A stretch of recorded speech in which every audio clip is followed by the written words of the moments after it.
বায়াররা এখানে সুযোগটা নেয়। আমাদের যেহেতু গার্মেন্টস এর একটা দুর্নাম আছে এবং এই বাস্তবতাও আছে যে আমাদের বেসিক্যালি লাভটা হয় যে মেকিং এ, এবং কথাটা খুব খারাপ শোনাবে বাংলায় বলে আমি বলছি, সেটা হচ্ছে লাভটা আসলে শ্রমিক ঠকানো লাভ।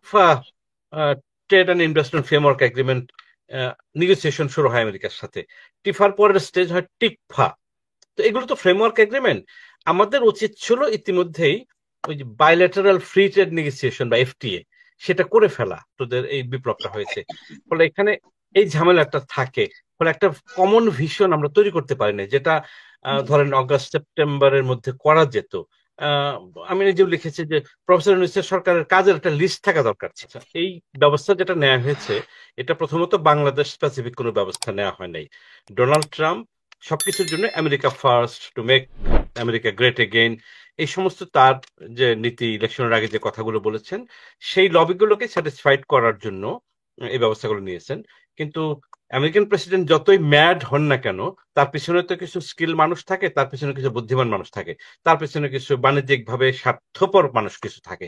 সুতরাং তারা জানে যে আমেরিকার যে পরিমাণ বাণিজ্য ঘাটতি সারা পৃথিবীতে বিভিন্ন দেশের সাথে হয়েছে, সেই বাণিজ্য ঘাটতি যদি পূরণ করতে হয় তাহলে সিগনিফিক্যান্ট রেটে ট্যারিফ ইম্পোজ করতে হবে। সেই সেই রেটটা একটা ম্যাডনেসের পর্যায়ে চলে গেছে, সে কথা সত্য। কিন্তু এটা প্রথমত বাংলাদেশ স্পেসিফিক ব্যবস্থা ছিল না। কিন্তু আমরা যেটা মিস করেছি, ট্রেন্ড যেটা মিস করেছি, প্রফেসর ইউনূসের মতো বিশ্বখ্যাত মানুষ, যার আমেরিকান লবি অত্যন্ত strong, not only in the Democratic Party, not only Bill Clinton and Hillary Clinton, American সিনেটররা left and right, Republican and Democrat, তার তো বন্ধু বান্ধবে ভরা। সুতরাং প্রফেসর ইউনূসকে আমরা ক্যাপিটালাইজ করতে পারি নাই। এবং সেখানে এই যে অন্য দুজন বক্তার সাথে আমি খুবই একমত যে প্রফেসর ইউনূস বললেন, প্রফেসর ইউনূস গ্লোবাল ফিগার, কিন্তু এটা তো ফলো আপ করতে হবে ডিপ্লোম্যাটদের। সেইখানে বোধহয় ঘাটতিটা এক্সপোজ হয়ে গেছে। সেটা একটা দিক। আরেকটা দিক হচ্ছে যে আমি সলিউশনে যাওয়ার আগে গার্মেন্টস এর দিকটা বলি। আমরা যে ধরনের গার্মেন্টস আমেরিকাতে এক্সপোর্ট করি, সেগুলো আমরা সবসময় বলে থাকি যে লোয়ার এন্ডের প্রোডাক্ট, দামে কম, কিন্তু কোয়ালিটিতে যে কম তা কিন্তু না। মানে আমি একটা এক্সাম্পল দিয়ে বলি। ধরুন আমি যে শার্টটা পরেছি, এটা যদি বাংলা মেড ইন বাংলাদেশ হয়, এটা আমেরিকাতে এটার দাম ধরা যাক $50। কথার কথা, এই একই কোয়ালিটির শার্ট যদি মেড ইন ভিয়েতনাম হয়, ওটা $70-75। হুম। আমি আগের আগের কম্পারিজনে বলছি। ফলে সেম কোয়ালিটি বাংলাদেশ কিন্তু প্রাইস কম পায়। সেটা ওই যে আমার আগের বক্তা বলেছেন যে বায়াররা এখানে সুযোগটা নেয়। আমাদের যেহেতু গার্মেন্টস এর একটা দুর্নাম আছে এবং এই বাস্তবতাও আছে যে আমাদের বেসিক্যালি লাভটা হয় যে মেকিং এ, এবং কথাটা খুব খারাপ শোনাবে বাংলায় বলে আমি বলছি, সেটা হচ্ছে লাভটা আসলে শ্রমিক ঠকানো লাভ। অনেক ক্ষেত্রেই, সবার জন্য না হোক, অনেক ক্ষেত্রে শ্রমিক যে ঠকে, ওইটা হচ্ছে লাভ। হুম। আচ্ছা, দুঃখজনক এটা। তো এটা আপনি এখন অনেকগুলো গার্মেন্টস যারা কমপ্লায়েন্ট গার্মেন্টস আছে বাংলাদেশে, তারা কিন্তু এক্সপোর্টে ভালো করছে। কিন্তু আমাদের কমন দুর্বলতা হচ্ছে আমরা প্রাইস বার্গেনিং এ ভালো করি নাই। অনেক ক্ষেত্রে ভালো প্রোডাক্টের পরেও যেহেতু মেড ইন বাংলাদেশ বা বাংলাদেশ ব্র্যান্ড খুব ভালো করে দাঁড় করতে পারি নাই। এবং ডিপ্লোম্যাটিক নেগোসিয়েশন ক্যাপাসিটি আমাদের কম। ডিপ্লোম্যাটিক নেগোসিয়েশন ক্যাপাসিটি বলতে আমি শুধু ডিপ্লোম্যাটরা করবে তা না, এটা ন্যাশনাল ব্যাপার, সেটা আমিও তার মধ্যে পড়ি। আমার দুর্বলতাও জাতির দুর্বলতা হিসেবে গণ্য হবে। বা কোনো ব্যবসায়ী নেগোশিয়েট করতে পারে না, সেটাও জাতীয় দুর্বলতা। কোনো এনজিও লিডার যদি না পারে, তারও দুর্বলতা। সুতরাং এজ এ হোল আমাদের দুর্বলতা আছে, শুধু ডিপ্লোম্যাটদের না, আমাদের জাতি হিসেবে দুর্বলতা আছে। ফলে ওইটা আমরা পারি নাই বলে আমরা দামে পিছিয়ে থাকি। এখন প্রশ্ন হচ্ছে যে এইটা থাইল্যান্ডের একজন প্রাইম মিনিস্টার ছিলেন থাকসিন সিনাওয়াত্রা। উনাকে আমি একবার কভার করেছিলাম 2003-এর, সম্ভবত ঢাকায় এসেছিলেন। উনি একটা মজার কথা বলেছিলেন যে আমরা এই অঞ্চলের দেশগুলো পশ্চিমে ইউরোপ আমেরিকাতে যখন এক্সপোর্ট করি, আমরা বলি কম্পিটিটিভনেস, খুব মানে গাল ভরা কথা বলি যে এটা প্রতিযোগিতার সক্ষমতা। প্রতিযোগিতার সক্ষমতা মানে আমি দাম কম রাখবো, তাতে হয় কি তার কনজিউমার লাভবান হবে। থাকসিন সিনাওয়াত্রা বলেছেন যে আমরা আসলে পশ্চিমী কনজিউমারদের কনজামশনটা সাবসিডাইজ করি, কম দামে দেই, এক্সপোর্ট করে ধন্য হই, জব ক্রিয়েশন হয়, ঠিক আছে, কিন্তু একই সাথে তারা কম দামে কেনার সুযোগ পায়। ফলে বাংলাদেশ থেকে যদি গার্মেন্টস এর মূল্য আমেরিকান মার্কেটে বেড়ে যায়, আমি মনে করি না ভিয়েতনাম বা অন্য দেশ ওভারনাইট এটা রিপ্লেস করতে পারবে। কারণ এটা এইগুলা প্রোডাক্ট ম্যানুফ্যাকচার করতে এটা তো সময় লাগে। বাংলাদেশের একটা ক্যাপাসিটি হয়েছে, ভিয়েতনাম তার ক্যাপাসিটি হয়েছে। ভিয়েতনাম অন্যান্য ইন্ডাস্ট্রিতে ফোকাস করছে গার্মেন্টস এর সাথে সাথে। চাইনিজ এবং ইভেন অন্যান্য দেশের ইন্ডাস্ট্রিয়াল রিলোকেশন হচ্ছে ভিয়েতনামে, সুতরাং ভিয়েতনামের নিজস্ব বার্ডেনও আছে। সুতরাং আমি মনে করি না যে আমাদের একটা ওভারনাইট যাবে, কিন্তু মুশকিলটা হবে আমেরিকাতে, মানে আপনি কনজামশনের কথা বলছেন, তো আমেরিকান কনজিউমারদের উপর এক ধরনের চাপ পড়বে দাম যখন বেড়ে যাবে, কারণ বাংলাদেশি এই গার্মেন্টস গুলো তারা কিনে যথেষ্ট পরিমাণে অভ্যস্ত হয়ে গেছে। এখন আমাদের ডিপ্লোম্যাটিক ফেলিয়ারের আরেকটা বড় ফেলিয়ার হচ্ছে আমরা সময় মতো কাজগুলো করি না। 2003-এ TIFA trade and investment framework agreement negotiation শুরু হয় আমেরিকার সাথে। টিফার পরের স্টেজ হয় টিকফা। তো এগুলো তো ফ্রেমওয়ার্ক এগ্রিমেন্ট। আমাদের উচিত ছিল ইতিমধ্যেই ওই যে বাইলেটারাল ফ্রি ট্রেড নেগোসিয়েশন বা এফটিএ সেটা করে ফেলা। সেটা করে ফেললে এই এই যে ট্যারিফ স্ট্রাকচারের মধ্যে আমরা পড়তাম না, আমেরিকা থেকে আমরা স্পেশাল ফ্যাসিলিটি গুলো পেতে পারতাম।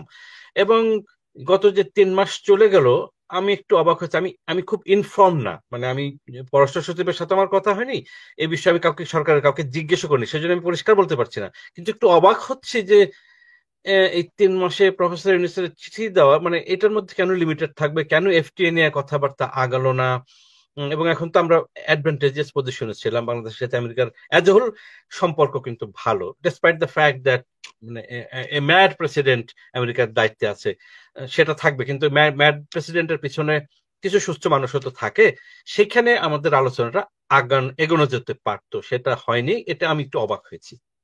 না, এম্বাসেডর সাকিব আলী যেটা বলেছেন যে এটা মানে ইউনিভার্সাল ভোটিং রাইট, ভোটটা একটা মানে একটা ইউনিভার্সাল ব্যাপার, সুতরাং এখানে বয়স ভিত্তিক এরকম ডিসক্রিমিনেশনের কোনো সুযোগ নাই। এরকম নানা ধরনের কিম্ভূতকিমাকের আইডিয়া আসবে, সেই আইডিয়াগুলো ধোপে টিকবে এখানেও না। কি শফিকুল আলম এক ধরনের মানে আলোচনার ঝড় ওঠানোর জন্য বা এক ধরনের কৌশল অবলম্বন করছেন কিনা এনসিপি বা কাউকে সুবিধা দেওয়ার জন্য? আমার কাছে মনে হয়েছে যে শফিকুল আলম আমার কলিগ ছিলেন, সাংবাদিক হিসেবে পরিচিত, আমার সাথে সম্পর্ক ভালো, কিন্তু পাবলিকলি আমার বলতে একেবারেই দ্বিধা নেই। তার পলিটিক্যাল আন্ডারস্ট্যান্ডিং যথেষ্টই দুর্বল। কারণ ধরেন আমি একটা এক্সাম্পল দেই, ভারতে হাই কমিশনার প্রফেসর ইউনূসকে যখন মিট করলেন, তারপর শফিকুল আলম যখন ব্রিফিং করছেন, গড় গড় করে A to Z বলে দিচ্ছেন, যেই বলেছেন এই বলেছেন। এখানে একজন ডিপ্লোম্যাট আছেন, এটা কি বলা যায় কোনো অবস্থাতেই? আর শফিকুল আলম প্রায় ভুলে যাচ্ছেন যে উনি আসলে সরকারি চাকরি করছেন, উনি যে সাংবাদিক নাই এটা উনি একেবারে বুঝতে পারছেন না যে উনি সাংবাদিক নাই। কারণ সরকারি, আপনি তো পাবলিক সার্ভেন্ট, আপনার অনেক লিমিটেশন আছে, সব কথা বলা যায় না। এই যে এখানে আমরা কথা বলছি অনেক ফ্র্যাঙ্কলি বলছি, তারপর আমি বলছি আমি 100% কথা বলছি না, বলাও যায় না, বলা উচিত না, একটা ডিসেন্সি আছে, বলা যায় না। আর সেখানে যখন বলছেন যে এনসিপির সাথে থাকার ব্যাপারটা, এটা অনেকগুলো ক্ষতির কারণ হয়েছে। একটা হলো যে I may have a political mind, আমি তো ভোটার, তো ভোট দেই কোনো না কোনো দলকে, কিন্তু আমি অনেকগুলো নিউজ পেপারে কাজ করেছি। আমার এনায়েতুল্লাহ খান আমার বস ছিলেন, এডিটর ছিলেন নিউ এজে। উনি বলেছেন যে আমরা এডিটোরিয়াল পেজে অবস্থান নেব, মানে অপিনিয়ন জায়গায় আমাদের একটা অপিনিয়ন থাকবে সত্যের পক্ষে, ন্যায়ের পক্ষে, যেটা আমরা ন্যায় বলে মনে করব, এটা আমাদের অপিনিয়ন। কিন্তু নিউজ পেজ যেগুলো মানে রিপোর্ট, সেখানে কিন্তু অ্যাজ ইট ইজ, কোন রকম হাত দেওয়ার কোন ফ্যাক্ট উইল ডিটারমিন নিউজ কি হবে। সেখানে সাংবাদিকের পক্ষে ওপেনলি অবস্থান নেওয়া, তাহলে আপনি সাংবাদিক না হয়ে এনসিপিতে বা বিএনপিতে জয়েন করলে সবচেয়ে ভালো হয়। তখন প্রফেশনালিজমের কোনো ব্যাপার থাকে না যে আপনি পার্টিতে জয়েন করেছেন। কিন্তু রিপোর্টার হলে এনসিপির সাথে থাকতাম, আমি নিজে সরাসরি তার মুখে শুনিনি কথাটা, যেটা আপনি রেফারেন্স দিলেন, আমি একটু শুনলে হয়তো বুঝতে পারবো। আমি এটা পত্রিকায় এসেছে, সাংবাদিক হলে হ্যাঁ, উনি হ্যাঁ, বলেছেন না আমি বুঝছি, টুইটে আমি বুঝছি, পাঠিয়ে আমি দিতে। কন্টেক্সট, না আমি কন্টেক্সটটা যেহেতু জানি না, যে ওরকম আমাদের ওই যে পতিত সরকারের ফ্যাসিস্ট প্রধানমন্ত্রী শেখ হাসিনা বলেছিলেন যে আমার হৃদয়টা, মনটা শাহবাগে পড়ে আছে। এখন ওরকম চিন্তা থেকে কিনা যে মানে তার হৃদয়টা এনসিপির পক্ষে আছে, সেটা থাকতেই পারে, নাথিং রং, কিন্তু তাহলে তো ওই প্রেস সেক্রেটারি পদ থেকে সরে গিয়ে বললে ভালো হতো। কারণ ওই সরকারি পজিশন থেকে বললে আমাদের এই বক্তারা সবাই একমত যে নিরপেক্ষতা থাকে না। আর আমি এখন স্ট্রংলি মনে করি যে নির্বাচনী আবহ যখন তৈরি হবে, তখন সরকারের কিছু লোক যোগ বিয়োগের বোধহয় প্রয়োজন পড়বে। এবং 1 বছর সরকারের হয়ে গেলে তো তার পারফরমেন্স রিভিউ করার ইস্যুটাও আসবে। একটা হলো যে একটা জিনিস হতাশ হয়েও হতাশ না হবার নয়, এই কারণে যে এই ধরনের বিপ্লবোত্তর পরিস্থিতিতে কিছু অ্যানার্কি হয়, কিন্তু এবং আমাদের বিপ্লবের ধরনটা হচ্ছে যে কোনো রাজনৈতিক দল বা প্যারামাউন্ট লিডারের নেতৃত্বে এই বিপ্লব হয় নাই, এটা গণমানুষের ছাত্রদের এই বিপ্লবটা হয়েছে। ফলে এখানে এই ঝামেলাটা থাকে, ফলে একটা কমন ভিশন আমরা তৈরি করতে পারি না, যেটা ধরেন অগাস্ট সেপ্টেম্বরের মধ্যে করা যেত। আহ, আমি নিজেও লিখেছি যে প্রফেসর ইউনূসের সরকারের কাজের একটা লিস্ট থাকা দরকার ছিল, সেটা সরকারই করতে পারতো অথবা রাজনৈতিক দল বা অন্য স্টেক হোল্ডার মিলে করে দিতে পারতেন। সেই জিনিসটাও ঘটে নাই। তো এখনো আমি একটা কথা বলে এখন শেষ করব, সেটা হচ্ছে সরকার সরকারের কাজ করবে, আমরা বাইরে থেকে সাজেশন দেবো, কিন্তু এই যে আমরা যারা বলি, লিখি বা কথা বলি, মানে civil society as a whole, মানে সিভিল সোসাইটি মানে করায়ত্ত করার সিভিল সোসাইটির কথা বলছে না, বা বিএনপি আওয়ামী লীগের দিকের যে দলীয় সিভিল সোসাইটি থেকে সেরকম অর্থ বলছে না, রিয়েল সিভিল সোসাইটি, মানে সমাজের ভিন্ন ভিন্ন ভয়েস, এদের একটু জোরে সোরে কথা বলা উচিত। কোন কোন ক্ষেত্রে সকলে কেউ কেউ মিলে কথা বলা উচিত, সত্যের পক্ষে, ন্যায়ের পক্ষে, জনগণের পক্ষে, গণতন্ত্রের পক্ষে। এই ভয়েসটা স্ট্রং থাকলে তখন হয় কি, পলিটিক্যাল পার্টিগুলোর উপর পজিটিভ প্রভাব পড়ে, সরকারের উপরও পড়ে, এবং কনসেনসাস মেকিং এও এই ভয়েসটা হেল্পফুল হয়। সুতরাং আমাদের সবার জায়গা থেকেই আমি মনে করি যে হতাশ হয়ে কথা বলা বন্ধ করার চেয়ে কথা বলতে থাকা দরকার। আমি এই